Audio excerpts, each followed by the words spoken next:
Have you ever wondered how you can turn your kitchen waste into nutrient-rich soil?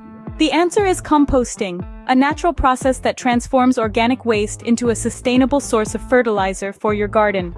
Not only is it an excellent way to recycle kitchen scraps and yard waste, but it also plays a significant part in reducing landfill waste. Let's break it down. First off, you need to choose your composting method.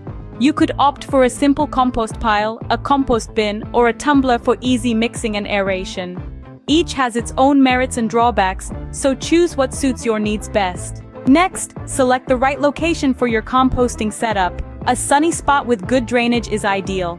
Remember, convenience is key. You wouldn't want to trek across your entire yard every time you have some kitchen scraps to dispose of. Now, it's time to gather your composting materials. You'll need a mix of green and brown materials. Green materials are high in nitrogen and provide moisture. Think kitchen scraps like vegetable peels, coffee grounds, fruit waste, as well as grass clippings and fresh plant trimmings.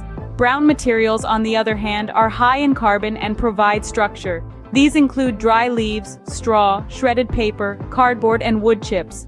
Avoid meat, dairy, oily food waste, and pet waste as they can attract pests or introduce pathogens. Once you have your materials, start layering. Begin with a base of brown materials, then add a layer of green materials on top.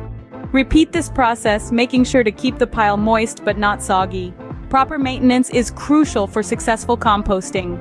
Regularly turn your compost to provide oxygen and speed up decomposition. Keep the compost moist by watering it occasionally and monitor the temperature.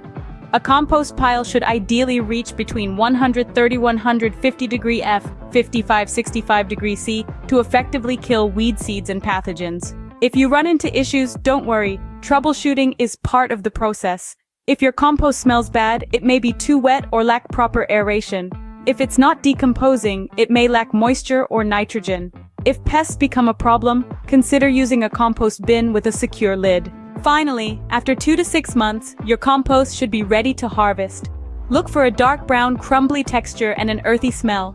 Remove any undecomposed materials and use your nutrient-rich compost as a soil amendment in your garden beds, potting mixes, or as a top dressing for plants. Remember, composting is not a one-and-done deal. It's a continuous process, and as you keep adding new materials, the older ones will decompose. With time and practice, you'll become proficient in making nutrient-rich compost that will undoubtedly enhance your gardening efforts. Happy composting!